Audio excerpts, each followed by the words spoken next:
Hey guys, today I'll be sharing with you how I kit bashed the gun shield for the Barbatos. At this point in the build, I've already finished working on the shield and the weapons. The assembly is pretty basic, just using what's already there on the kit and using super glue to attach some of the parts together. After that, it's the usual grind of filling in seams and nub marks with super glue and sanding them down.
Okay, so this is the Barbatos so far.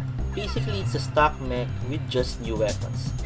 There's a giant hole in the huge maze of the Barbatos, and on the next video, I'll show you how to fix this using baby powder and super glue. Thanks guys, please do like, comment, and subscribe.